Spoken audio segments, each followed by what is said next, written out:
Well, good evening and welcome to KTN Business. My name is Abi Agina, and we begin on a positive note. The Energy Regulatory Commission has announced the biggest reduction in fuel prices in 4 years since the introduction of fuel price controls. This comes amidst the global drop in oil prices, where crude oil dropped by $45 a barrel compared to $106 6 months ago.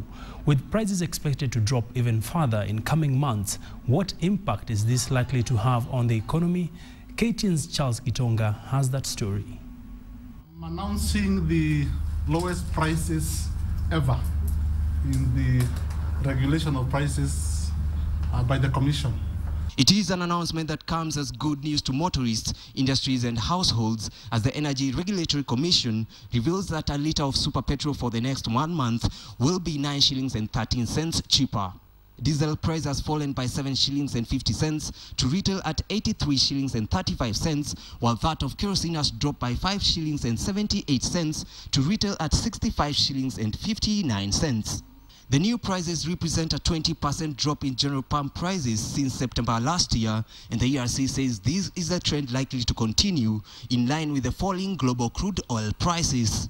However, there is a question as to why there seems to be a huge disparity between the drop in global crude oil prices and the local pump prices.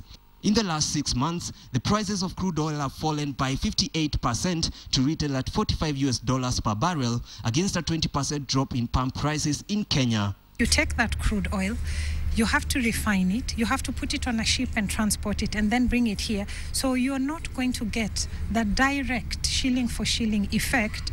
The products, even if you were to start bringing them today, will only arrive here after 30 to 45 days.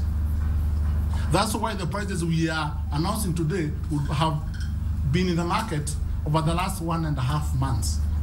The stakeholders are also quoting the downward trend of the shilling against the dollar as a worrying factor that has the potential to cause price hikes in the future. And with the falling pump prices, inflation has continued on a downward trend since September last year to close 2014 at 6.02%, though the transport index has held firm. Fuel prices are coming down for 7 months running now, and unfortunately users of public transport are yet to feel this drop. We were hoping that now the matatu owners can at least reduce the prices, because really people who use the matatus who commute, it's really hard for them. Hatuoni tofauti kwa magari bado ziko juu, fare haijashuka. It is the hope of both consumers and other stakeholders that the drop in pump prices will trickle down to them as manufacturers and service providers review the prices of their goods downwards in respect to lower production and operating costs. Charles Gitonga, KTN.